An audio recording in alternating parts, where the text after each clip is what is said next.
কি ভাই, তোমার এই পটল তো সকাল সকালেই পটল তুলেছে। আর কি করবো বলো তো গোপাল দাদা, দিনকাল তো খুব খারাপ। বাজারে একদম টাটকা সবজির আমদানি কমে গেছে গো। ঠিক আছে, বেছে বেছে একশের আধমরা পটল দাও দেখি। নেই মামার চেয়ে কানা মামাই ভালো, মরা পটলের চেয়ে আধমরা ভালো। তা কত দাম হলো? গোপাল দাদা গো, মাত্র 2 টাকা। হ্যাঁ, সে কি, এই টেসে যাওয়া পটল 2 টাকা? না না, অত দাম দিতে পারবো না, 1 টাকা দিচ্ছি। কি আর বলবো বলো, সকাল সকাল বউনি হয়নি তো। দাও দাও, 1 টাকাই দাও।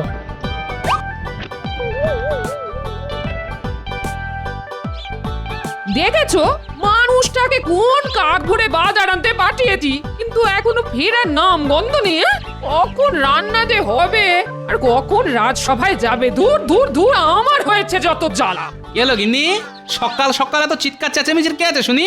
ওই ওই এতক্ষণে বাবুর সময় হলো বাজার থেকে বাড়ি ফেরার। হ্যাঁ, দেরি হবে না? হ্যাঁ, এমনিতেই এই টাকফাটা আগুন গরম, তার উপর বাজারেও আগুন দাম, দেরি তো হবেই। তা বাজার থেকে কি এনেছো দেখি? এই নাও ধরো। উমাই, কি কি সর্বনাশ! এ কি বাজার করেছো তুমি? কেন, কি আবার হলো? তুমি যা যা আনতে বলেছিলে তাই তাই এনেছি। আলু, পটল, লঙ্কা। পচা আলু, মোড়া পটল আর শুকনো লঙ্কা। মস্করা হচ্ছে নাকি আমার সঙ্গে? মস্করা? এইসব এইসব গরু ছাগলের খাবার তুমি সংসারের জন্য এনেছো? কি আর করবো বলো গিন্নি, বাজারে সবকিছুর যে আগুন দাম, তোমাকে এই দিয়েই রান্না করতে হবে, বুঝলে? বাবু আবার রাজসভায় চাকরি করে, তাতেই এই অবস্থা। যদি অন্য কিছু করতো তাহলে তো মনে হয় খেতেই পেতাম না। ধুর তোর। অত কথা না বাড়িয়ে তাড়াতাড়ি কিছু একটা রান্না করো, আমি স্নানে গেলাম।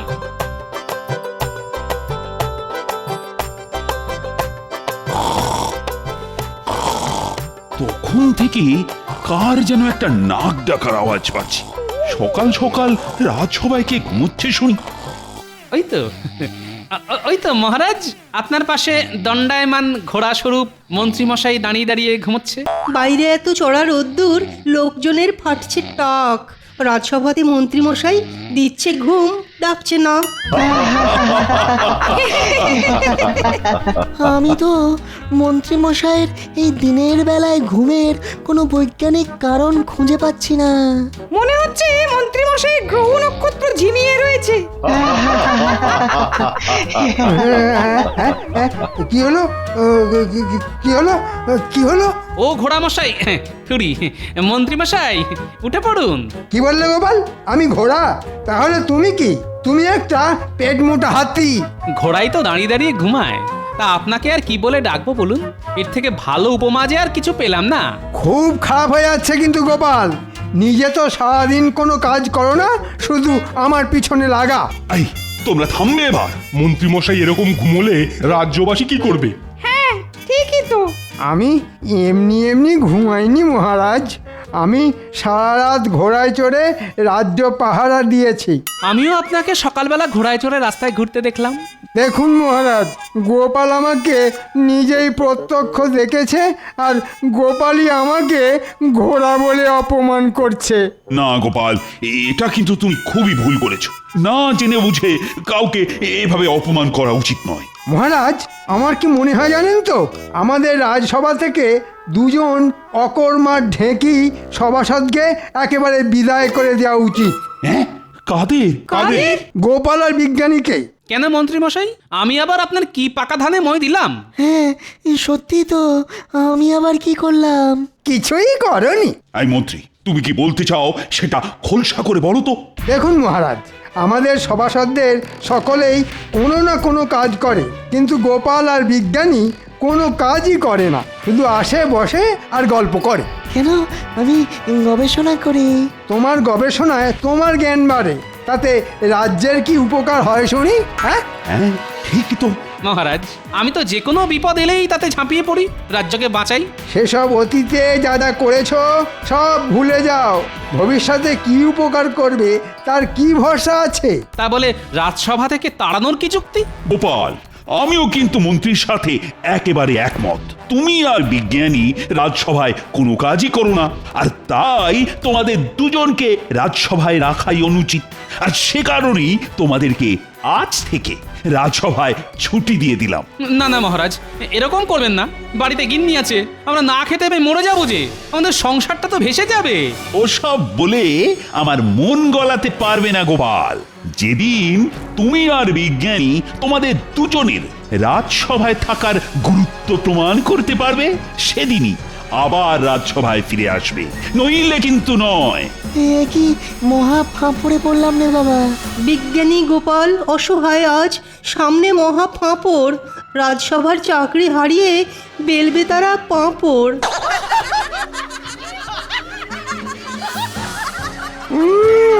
এমন পেঁচ দিয়েছি একেবারে সব দিশাহারা হয়ে গেছে। বিজ্ঞানী গোপাল বিদায়। এখন শুধু মহারাজকে সরিয়ে আমাকে সিংহাসনে বসতে হবে। বাবা, আমি হলাম মন্ত্রী, সব সভাসদদের মধ্যমণি আমি ষড়যন্ত্রী। আজকের মতো রাজসভা তাহলে এখানেই সমাপ্তি ঘোষণা করা হলো। এটা কিন্তু খুব খারাপ হলো মন্ত্রীমশাই। আমি যথেষ্ট সততার সাথে রাজসভার দায়িত্ব পালন করি, কিন্তু আপনি আজ আমাকে মহারাজের কাছে ছোট করলেন। আমি আর বলার কে গোপাল, সবই ওপরওয়ালার ইচ্ছে। জয় ঠাকুর, জয় ঠাকুর। গোপাল, আমার মনে হয় এ রাজ্যে বসে আর গবেষণা করা হলো না। কত কিছু ভেবেছিলাম, কিন্তু সব জলে চলে গেল গোপাল। চলে আসুন বিজ্ঞানী, বেশি কথা বাড়িয়ে লাভ নেই। ভাগ্যে থাকলে আমরা নিশ্চয়ই আবার সসম্মানে রাজসভায় ফিরে আসতে পারবো। হ্যাঁ, চলো চলো গোপাল, চলো।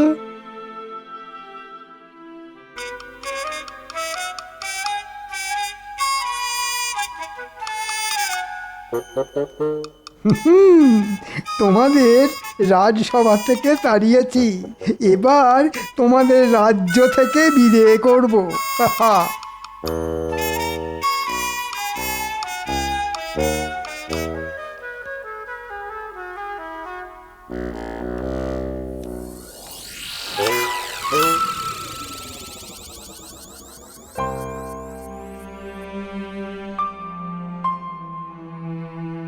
বলি তোমার কি হলো? সেই রাজসভা থেকে এসে বসে আছো তো বসেই আছো, তোমার নাম গন্ধ নেই। আর কি বলবো বলো গিন্নি, এখন থেকে তো বসেই থাকতে হবে। বসে থাকতে হবে মানে? রাজসভার চাকরিটা চলে গেছে গিন্নি। তোমার মাথাটা কি একেবারে খারাপ হয়ে গেছে নাকি? না গো না, মাথা আমার খারাপ হয়নি, যা বলছি সত্যি বলছি। আমার আর চাকরি নেই গিন্নি, যে কটা জমানো টাকা পয়সা আছে সব মনে হচ্ছে এবার ভেঙে খেতে হবে। দূর দূর দূর, কি যে সংসারে এসে পড়েছি আমার কপাল জানে। আজকে আমাকে এই দিনও দেখতে হলো।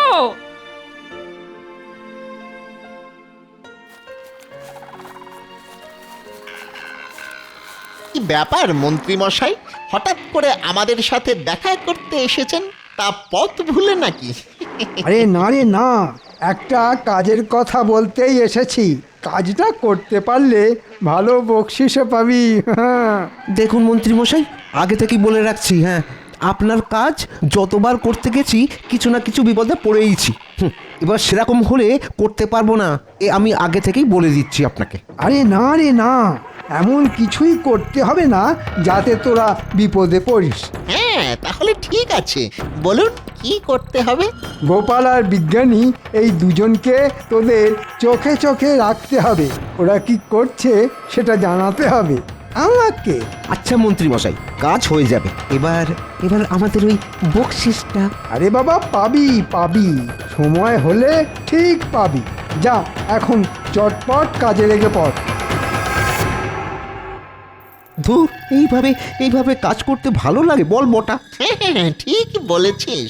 আগে থেকে কিছু হাতে গরম টাকা পয়সা পেলে না হয় কাজ করে একটা মজা পেতাম।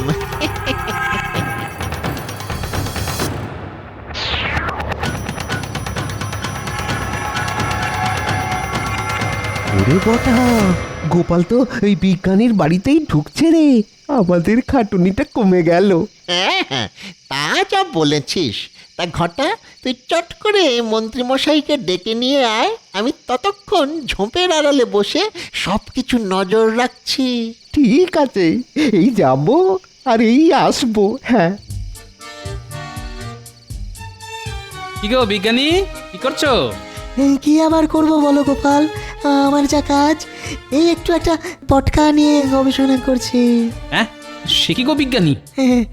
আরে বাবা, অনেকদিন আগে থেকেই এটা বানিয়ে রেখেছি, যদি আমাদের রাজ্যের কোনো বিপদে আপদে কাজে লাগে সেই জন্য।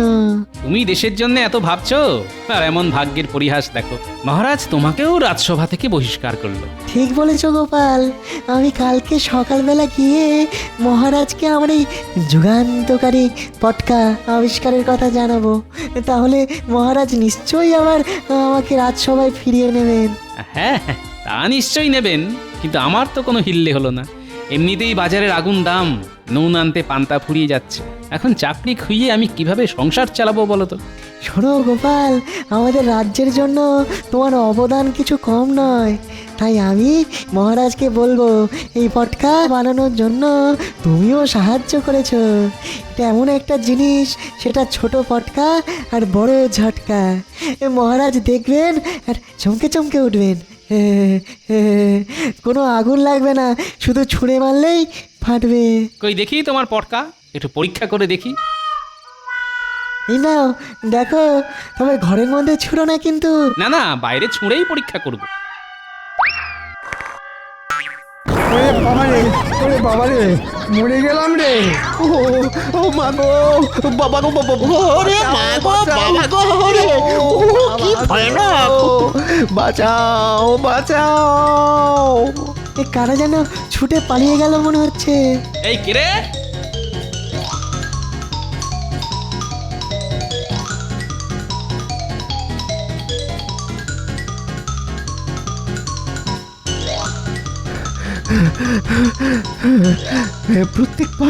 প্রত্যেকবার আপনার সাথে এসে কোনো না কোনো বিপদে পড়েই যাই। হ্যাঁ, ঠিক আছে ঠিক আছে, তোরা বাড়িতে যা, বাড়িতে যা। এবার গোপাল আর বিজ্ঞানী যা ব্যবস্থা করার আমি করব। যা যা, বাড়িতে যা, বাড়িতে যা।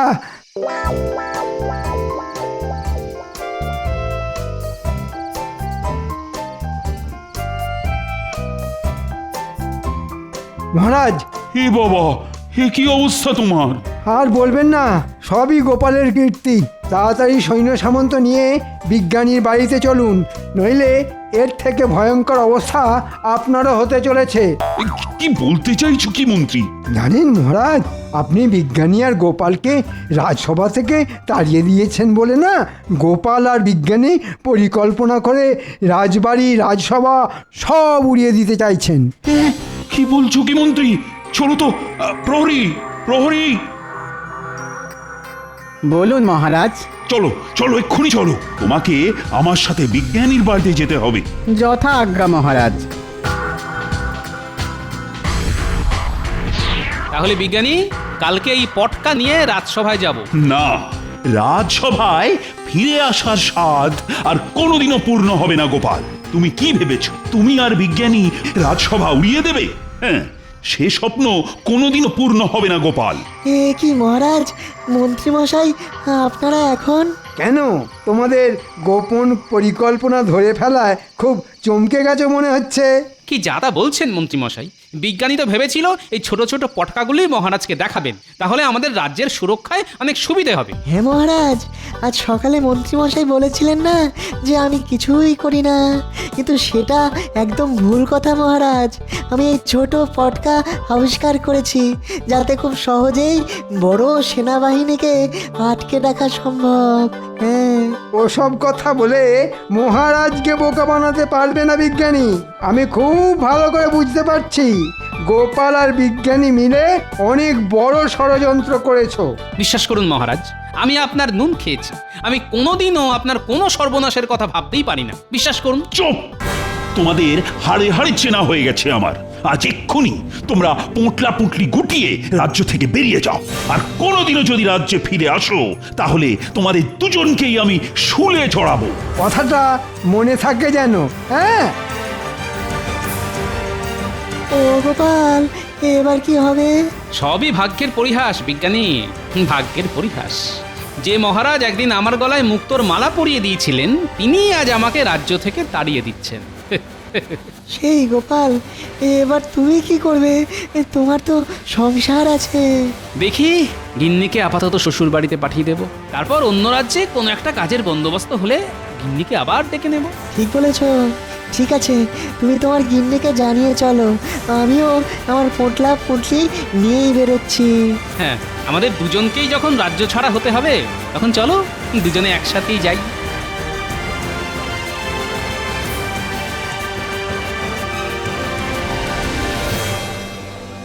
আর বেশি পথ নয় বিজ্ঞানী, এই গুহার রাস্তা পেরোলেই আমরা কৃষ্ণনগর রাজ্যের পশ্চিম সীমানা পেরোবো। ও ও, সেই তখন থেকে হেঁটেই চলেছি, পাটা যেন আর চলছে না। একটু কথা বসে বিশ্রাম নিলে হয় না গোপাল? চলো তাহলে ওই গুহার ভিতরেই না হয় রাতটা কাটিয়ে দিই, তারপর কালকে ভোর হতে না হতেই অজানার উদ্দেশ্যে আবার বেরিয়ে পড়বো। হ্যাঁ হ্যাঁ, তাই চলো।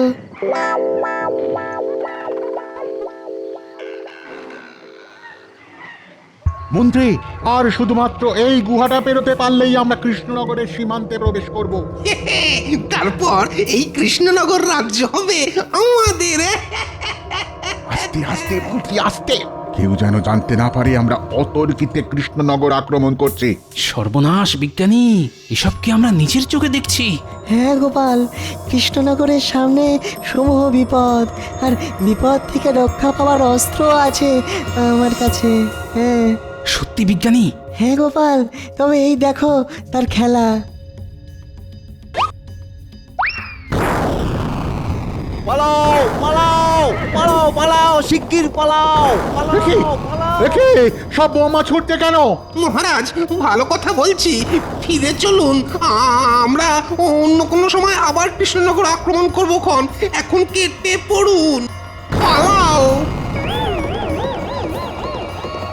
আচ্ছা বিজ্ঞানী, তোমার আবিষ্কারের একটা উড়ন্ত জুতো ছিল না, সেটা সাথে এনেছো? হ্যাঁ এনেছি তো, এই নাও। বিজ্ঞানী, তুমি মহারাজের কাছে চলো, আমিও ওই ব্যাটা দুটোকে তুলে নিয়ে যাচ্ছি।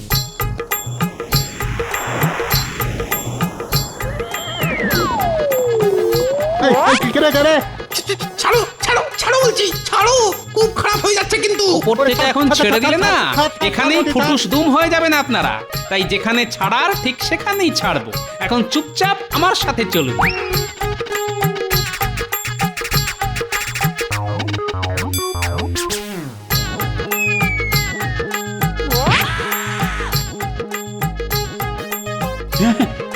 গোপাল, এখানে উড়ে উড়ে আপনার অগোচরে এই বর্ধমান রাজা, মন্ত্রী আর সেনাদল সবাই মিলে আমাদের রাজ্য আক্রমণ করে। তখন আমি আর গোপাল মিলে আমার বানানো বোমা দিয়ে ওদের আক্রমণ ঠেকাই।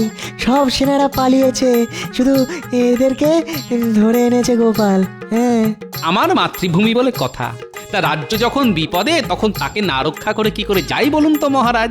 সব সব হয়েছে ওই মন্ত্রীটার জন্যে।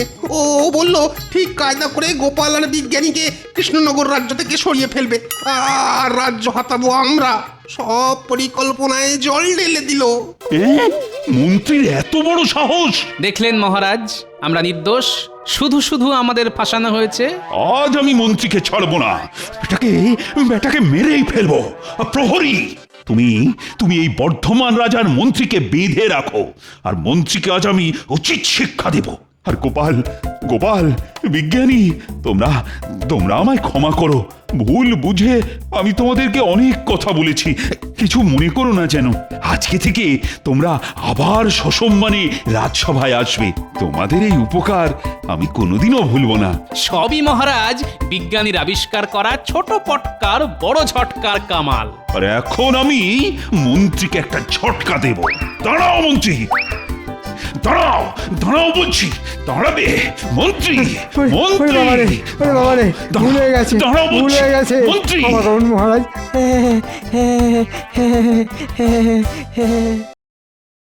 বলি হ্যাঁ গা, সকাল সকাল তাকে তেল বোলাতে বসেছো কেন? না না, তেল বোলাচ্ছি না গিন্নি, তেল বোলাচ্ছি না, আসলে মাথার খোরাক জোগাচ্ছি। মাথার খোরাক জোগাচ্ছ মানে? এই দেখো, এতদিন আমার সঙ্গে ঘর করেও কিছু শিখলে না দেখছি। ওই যে কথায় আছে না, পেটের খোরাক বেল আর মাথার খোরাক তেল। ওই মাঝে মধ্যে বেল না খেলে যেমন পেট পরিষ্কার হয় না, তেমনি ব্রহ্মতালুতে সময় মতো তেল না ঘষলে মাথাও যে পরিষ্কার হয় না গিন্নি। মাথায় তেল ঘষা বন্ধ করে এখন বাজার যাও দেখি। আরে, আশ্চর্য কথা বলছো তো তুমি। আমি এখন এই এক মাথা ব্যাজ ব্যাজে তেল নিয়ে বাজারে যাব? আরে তোমার মাথায় তো আমার মতো চুল নেই যে ব্যাজ ব্যাজ করবে। গামছা নিয়ে টাক মুছে নিলেই তো পরিষ্কার। এই যাও যাও, আর দেরি না করে চট করে বাজার ঘুরে এসো। আজ কিন্তু অনেক কিছু আনতে হবে। হ্যাঁ, থলি ভর্তি আনাজপাতি, তারপর বড় দেখে একটা গোটা রুই মাছ। ধুত্তেরি, শুধু বাজার আর বাজার, তোমার বলে হাজারো কাজ। সে তো জানি জানি জানি, আর হাজার কাজের মধ্যে বাজারটাও একটা কাজ। এই না থলে, যাও উঠে পড়ো। যাই, বাজারটাই ঘুরে আসি।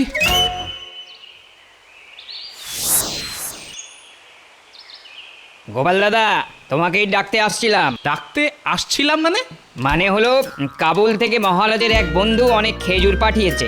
মহারাজের তাই ইচ্ছে হয়েছে খেজুর খেতে খেতে তোমার সাথে এক হাত দাবা খেলবেন। চলো চলো চলো, তাড়াতাড়ি চলো। কিন্তু আমি তো এখন বাজারে যাচ্ছি। তাহলে চট করে বাজারটা করেই চলে এসো, কেমন? কিন্তু আমার খাওয়া দাওয়া? আর দুপুরের ভোজ আজ রাজবাড়িতেই হবে, তুমি কিন্তু দেরি করো না। বারে বা, ভারী মজা তো। যাই, চট করে দুটি শাক পাতা কিনে বাড়িতে ফেলে দিয়ে আসি। কি মজা, একদিনের বাজার খরচা প্রায় বেঁচে গেল।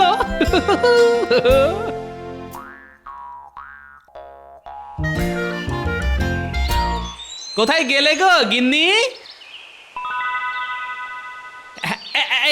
এই নাও তোমার বাজার। কি কি, এ তো শুধু কুমড়ো আর লাউ শাক। মাছ কোথায়? মাছ? আরে মাছ আনার সময় পেলাম কোথায়? সময় পেলে না মানে? না না, মহারাজ জরুরি খবর পাঠিয়েছেন, এক্ষুনি এক্ষুনি রাজবাড়িতে যেতে হবে। মহারাজ ডেকে পাঠিয়েছে না? আর দুপুরে বাড়ি এসে খাবে তো? না না না না, ওই প্রহরী এসে বলে গেল দুপুরের খাওয়া দাওয়া আজ রাজবাড়িতেই হবে। তাহলে আর কি, বাড়িতে বসে আমি নিরামিষ লাউ শাক চচ্চড়ি চিবিয়ে মরি, আর তুমি রাজবাড়িতে গিয়ে রাজভোগ সাঁটাও। সে তুমি আর কি করবে, তুমি তো আর গোপাল ভাঁড় নও। এই বিড় বিড় করে কি বলছো? হ্যাঁ, ও কিছু নয়, আমি চললাম গিন্নি। আরে তোমরা আবার হাঁ করে দাঁড়িয়ে রইলে কেন? বসো বসো, আরাম করে গালিচার ওপর বসো আর মনের সুখে খেজুর খাও।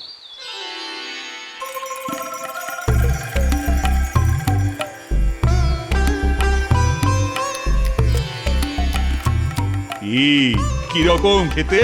কি বলবো মহারাজ, খেজুর তো নয়, যেন অমৃত। এ তো আর যে সে খেজুর নয়, একেবারে খোদ কাবুলে। আজ এই খেজুর খাইয়ে গোপালকে যা অপদস্থ করব না, ভাবলেই কেমন মজা পাচ্ছে। ডেকেছেন মহারাজ? হ্যাঁ, তাড়াতাড়ি এসে বসে পড়ো বসে পড়ো, খেজুর খাও আর দাবা খেলো।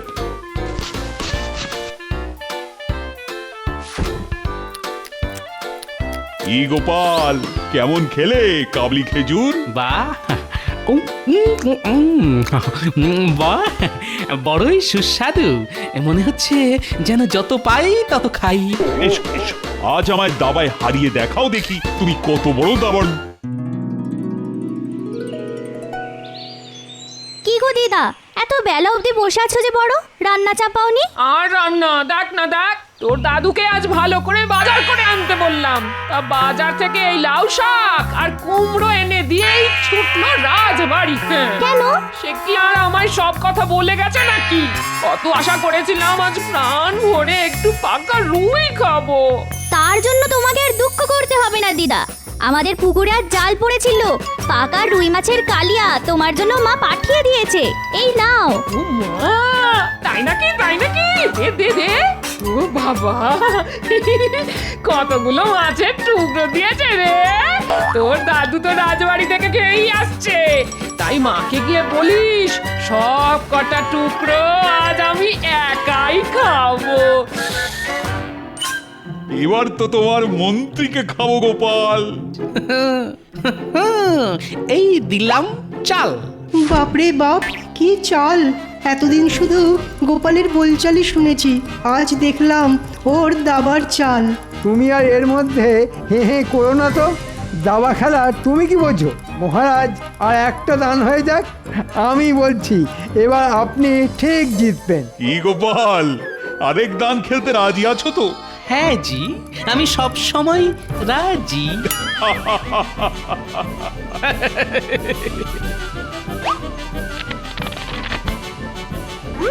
কি তাহলে গোপাল, আবার নতুন করে দাবার ঘুটি সাজিয়ে ফেলো। আরে এটা কি করেছো গোপাল? কি করলাম মহারাজ? খেলার ফাঁকে অধিকাংশ খেজুর একাই খেয়ে নিয়েছো। না না, বাজে কথা বাজে কথা। খেজুর তো আমরা সকলেই খেয়েছি। তা খেয়েছি বটে, কিন্তু তোমার বীজ ফেলার বাটির দিকে একবার তাকিয়ে দেখো। ওরে বাবা, এ তো অনেকগুলো বীজ। মন্ত্রী আর সেনাপতি দুজনে মিলে তো একটা বাটিতেই বীজ ফেলেছে। দেখো গোপাল দেখো, তোমার একলার বাটিতেই তো ওদের দ্বিগুণেরও বেশি বীজ। ছি ছি গোপাল, তুমি পেটুক সেটা জানতাম, কিন্তু এতটা লোভী সেটা তো জানা ছিল না। ঠিক আছে ঠিক আছে, আমি মেনে নিচ্ছি যে আমি লোভী, কিন্তু মহারাজ, আমি যদি লোভী হই, আপনি তো তাহলে অতি লোভী। মানে? নিজের ওই বীজ ফেলার বাটিটার দিকে তাকিয়ে দেখুন। আমি তো তাও খেজুর খেয়ে বীজগুলো রেখে দিয়েছি, কিন্তু আপনি এতটাই লোভী যে বীজগুলো অবধি খেয়ে ফেলেছেন। কই দেখি দেখি, উমা, তাই তো। এ মা, বড় কাঁচা কাজ করে ফেলেছি দেখছি। গোটা বীজ অন্তত বাটিতে রাখা উচিত ছিল। কি মহারাজ, আপনি তাহলে আমার থেকে বড় লোভী তো? হ্যাঁ মামা, মানে বাবা, ওসব মানে বলে পাশ কাটিয়ে গেলে তো চলবে না। নিজের মুখে স্বীকার করুন, আপনি আমার থেকেও বড় লোভী, মানে অতি লোভী। মুখ সামলে কথা বলো গোপাল, কাকে কি বলছো? হ্যাঁ, না না না না না, ওকে বলতে দাও বলতে দাও। সত্যি তো খেজুরগুলো এত ভালো লেগেছিল যে ওগুলো আমি বীজ শুদ্ধই খেয়ে ফেলেছি। হ্যাঁ গোপাল, আমি সত্যি সত্যি লোভী। দাঁড়াও না, সকলের সামনে আমায় লোভী বললে তো, দেখো আমিও তোমার কি হাল করে ছাড়ি। যাও যাও যাও, তোমরা যে যার বাড়ি চলে যাও। আজ আর খেলবো না। কেন মহারাজ? এই তো বললেন আরেক দান খেলবেন। না গো, আজ আর ভালো লাগছে না। কিন্তু মহারাজ, আমাদের দুপুরের ভোজ? যে যার বাড়িতে গিয়েই খেয়ে নিও। মহারাজের মেজাজটা খিঁচে দিলে তো গোপাল। ছি! গিন্নি, ও গিন্নি, কোথায় গেলে গো? কি হলো কি? বাহ বাহ বাহ বাহ বাহ বাহ, কুমড়ো শাকের ঘ্যাঁট খেয়ে কেমন হেউ হেউ করে ঢেকুর তুলছে দেখো। না মানে বলছিলাম কি, ওই দুপুরে ভাত টাত খেয়েছো তো? তা তুমি কি ভেবেছিলে? হ্যাঁ, তোমার রাজবাড়িতে ভোজ খেতে যাওয়ার শোকে আমি উপোস করে থাকবো? বাবা, মাছের কালিয়া দিয়ে পেট পুড়ে ভাত খেয়েছি। আহা, কি মিষ্টি রুই মাছ! রুই মাছ? তা মানে রুই মাছ কোথায় পেলে গো? আমি তো আজ মাছ আনিনি। তা তুমি কি ভেবেছিলে? তুমি মাছ এনে না দিলে আমি মাছ খেতে পাবো না? একটা কথা সব সময় মনে রাখবে, যার কেউ নেই তার ভগবান আছে, ভগবান। তা তোমার এই ভগবানটি কে? কে আবার? পুটির মা। পুটির মা? বাহ বাহ বাহ, কি ভালো খবর। তাহলে তো আমার জন্যও পাঠিয়েছে। দাও দাও দাও দাও, কিন্তু এই শিগগির চাটনি ভাত আর আমার ভাগের মাছের কালিয়াটা বেড়ে দাও দেখি। সারাদিন কিচ্ছু খাওয়া হয়নি আমার। হাঁড়িতে চাটনি ভাত থাকলেও থাকতে পারে, কিন্তু মাছ নেই। হ্যাঁ, মাছ নেই? কেন? কে খেলো? সব কটা টুকরো আমি একাই খেয়ে নিয়েছি। তাহলে আমি কি খাবো? রাজবাড়িতে যে ভোজ জোটেনি। আহারে, ভোজ জোটেনি? তাহলে তাহলে আর কি করবে? লাউ শাক চচ্চড়ি দিয়ে ঠান্ডা কড়কড়ে ভাত চেবাও। হায় রে আমার কপাল, কার মুখ দেখে যে উঠেছিলাম আজ। না না না, গোপালের এই বেয়াদপি আর সহ্য করা যায় না। আর সকলের সামনে বলে দিল আমি নাকি অতি লোভী। তা গোপালের আর এতে দোষ কি বলুন? কি বলছো কি? দোষ নেই? আপনি বা কেন ওর পেছনে লাগতে গেছিলেন? জানেন না ওর বুদ্ধি আর কথার ধার? ঠিক আছে, ঠিক আছে, বের করবো ওর সব জারি জুরি। বুদ্ধি খাটিয়ে এমন পেঁচে ফেলবো না যে বাছা দোনার কেঁদে কুল পাবে না। সে আপনি বুদ্ধির জোরে যতই জাল পাতুন না কেন, দেখবেন গোপাল ঠিক ওই জাল কেটে বেরিয়ে যাবে। ঠিক আছে, দেখাই যাক। দেখা যাক।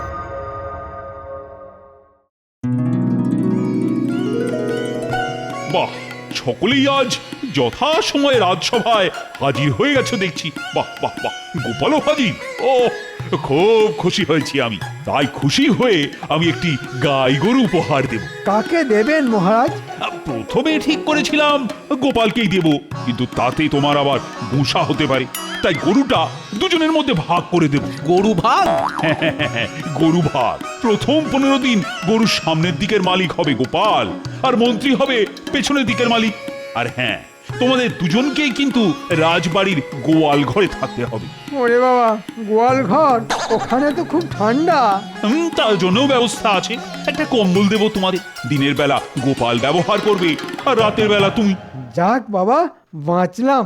তবে কেউ যদি গোয়াল ঘর ছেড়ে পালিয়ে যাও, তাহলে কিন্তু তার কঠিন শাস্তি হবে। আর যে টিকে থাকতে পারবে সে পাবে 100 মোহর পুরস্কার। কি মন্ত্রী, রাজি তো?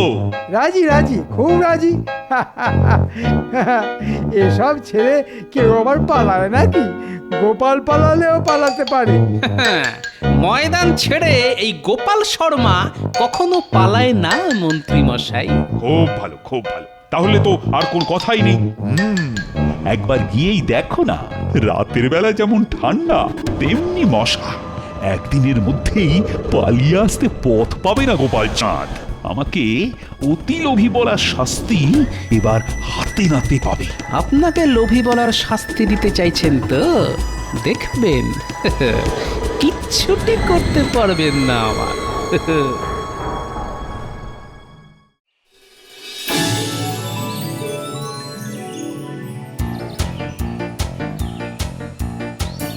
আহা, কত দুধ! পেট ভরে এই দুধ খাবো, তারপর দুধের দই, দুধের ছানা, দুধের ঘি, বাড়তি দুধ বিক্রি করে ট্যাঙ্ক ভর্তি টাকা। আহা, কি কপাল আমার! একেই বুঝি বলে বাড়ন্ত ভাতেই গলন্ত ঘি। যার কপালে থাকে সেই খায়, আর না থাকলে নিচে কপাল ঠকঠকায়। হ্যাঁ,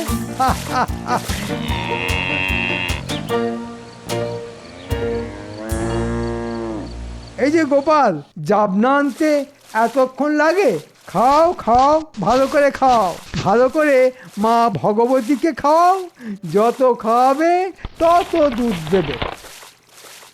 ঠিক আছে, দুদিন ভালো করে ঘি খেয়ে নাও, তারপর তোমার এমন হাল করব না, নিজের চোখের জল তখন নিজেকেই চেটে খেতে হবে। খা মা, খা, ভালো করে খা, আর আমাদের মন্ত্রী মশাইকে আশ মিটিয়ে দুধ দে।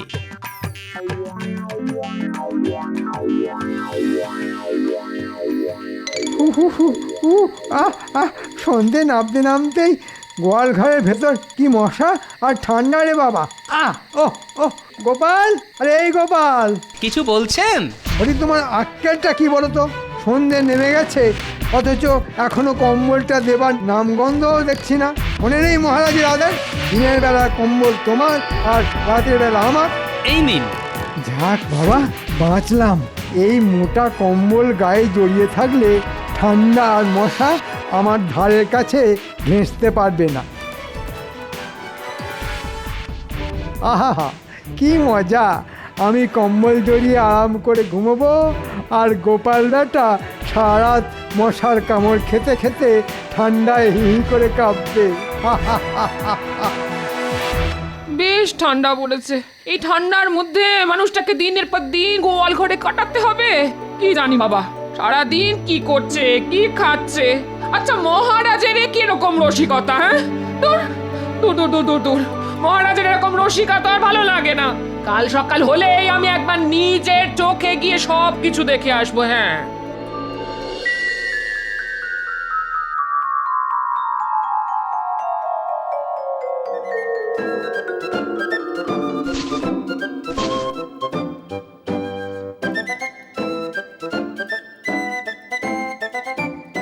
গোপাল, ও গোপাল, গোপাল, তাড়াতাড়ি গরুকে জাবনা দাও।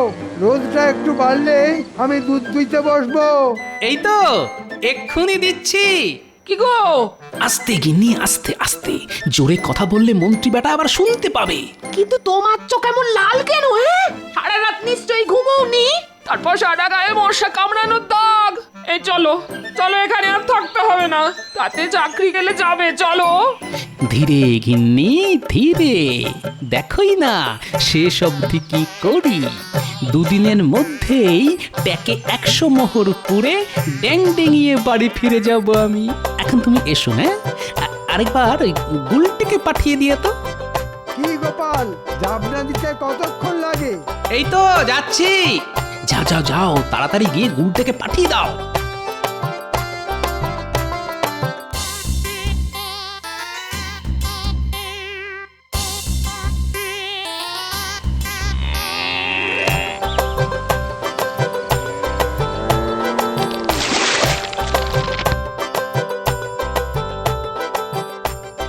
জাবনা দিয়ে দিলাম। মন্ত্রী মশাই, এবার আপনি দুধ দুইতে শুরু করুন। তবে দুধ দুইবার আগে কম্বলটা আমায় দিয়ে দিন। দিন হয়ে গেছে, তাই কম্বলের মালিক এখন আমি। হ্যাঁ হ্যাঁ, জানি জানি, এই নাও।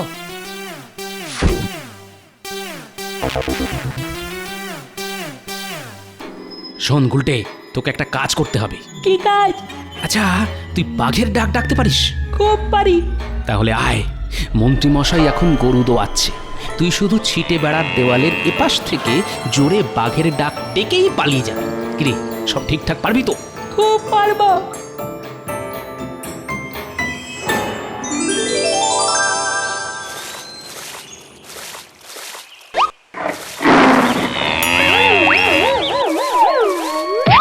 বাবা রে বাবা, ও ও হাড়গোড় বুঝি ভেঙে গেল। গোপাল, ও গোপাল, গোপাল, আমাকে বাঁচাও গোপাল, বাঁচাও। কি হলো? কি হলো মন্ত্রী মশাই? ওরে বাবা রে, মরে গেছি রে, মরে গেছি। দেখো না গোপাল, হঠাৎ গরুটা এমন লাথি ছুড়লো। ওরে বাবা রে, ওরে বাবা, পাঁজরায় কি যন্ত্রণা। ও, তা গরু হঠাৎ লাথি ছুঁড়লো কেন? বাঘ ডেকে উঠলো যে। বাঘ? এ আপনি কি বলছেন? বাঘ এখানে আসবে কি করে? এরকম কথা শুনলে না ঘোড়াতেও হাসবে। নিন নিন, উঠুন উঠুন উঠুন। ওরে বাবা, ওরে বাবা, ওরে মা, ও এ আমার কি হলো রে? ও মা, আমার কি হলো গো? এই তো সবে শুরু। এখন অনেক কিছুই যে তোমার কপালে আছে গুরু।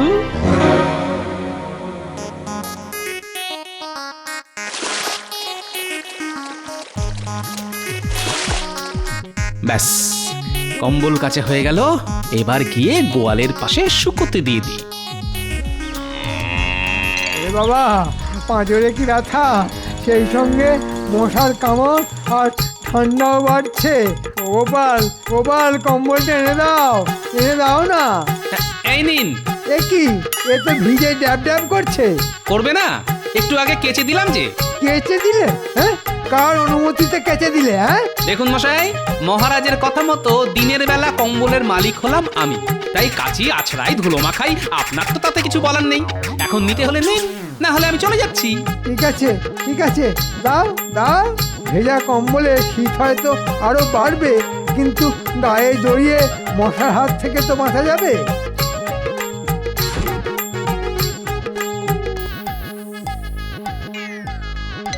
ওরে বাবা রে, ও ওরে বাবা রে, ওরে বাবা রে, ওরে বাবা, ঠান্ডায় ঠান্ডা ঠান্ডায় কি কাঁপুনি দিচ্ছে রে বাবা।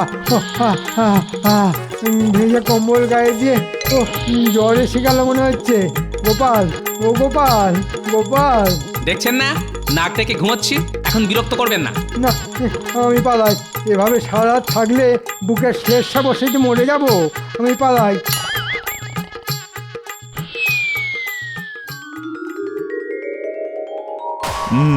আজ নিজের চোখে দেখে আসবো কিরকম জব্দ হলো গোপাল। আমি আবার বলছি আপনাকে, গোপালের টিকিও আপনি ছুঁতে পারবেন না। দেখা যাক।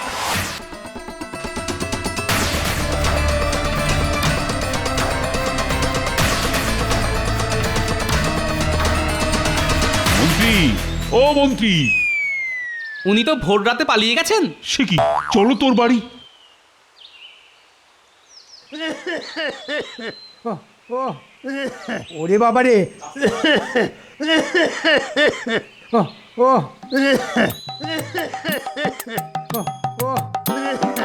ওরে বাবা রে। কি হলো মন্ত্রী, শেষ রাতে নাকি গোয়া থেকে পালিয়ে এসেছো? আমায় আমায় ছেড়ে দিন মহারাজ, আমি আর এসবের মধ্যে নেই। ওরে বাবা, ওরে বাবা, গরুর কি লাথি, ভেঙে গেছে আমার বুকের ছাতি। ও ও আমি কিন্তু ঠিক টিকে আছি মহারাজ। তাই তো দেখছি। তাহলে আমার 100 মোহর পাবে পাবে, 100 মোহরই পাবে। আর সেই সাথে ওই গরুটাও তোমার। এ বাবা, মোহরের সাথে গোপাল আবার গরুও পেলো। কি আর করবেন বলুন, আপনি তো বাড়ন্ত ভাতে গলন্ত ঘি খেতে চেয়েছিলেন মন্ত্রী মশাই। তা তো চেয়েছিলাম, তা তো চেয়েছিলাম। কিন্তু তখন আর কি করে বুঝবেন বলুন যে বাড়ন্ত ভাতে আমার মতো উড়ন্ত ছাই এসে পড়বে? কি মহারাজ, ঠিক বলছি তো? কি মহারাজ, বলেছিলাম গোপালের টিকিটাও ছুঁতে পারবেন না আপনি। তাই তো দেখছি।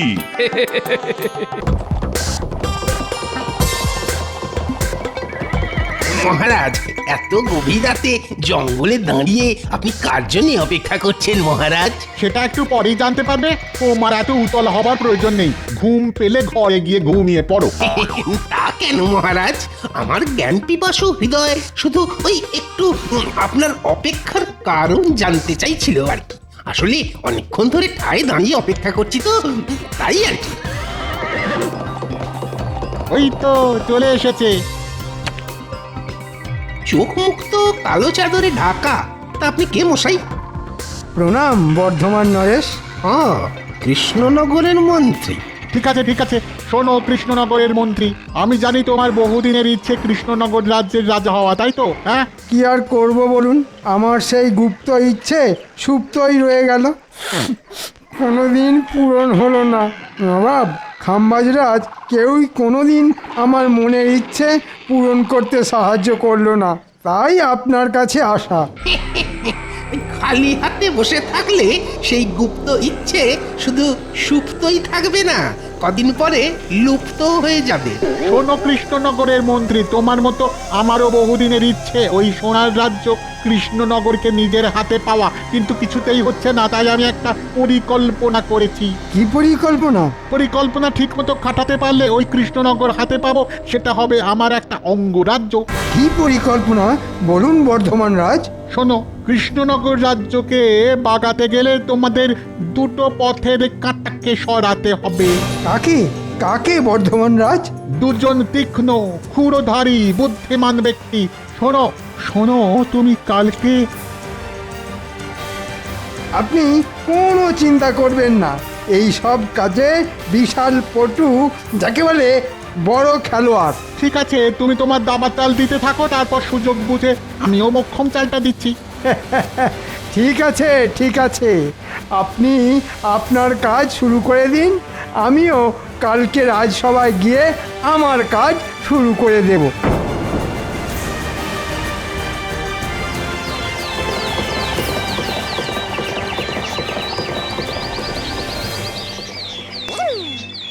ধুর ধুর, ভালো লাগে না।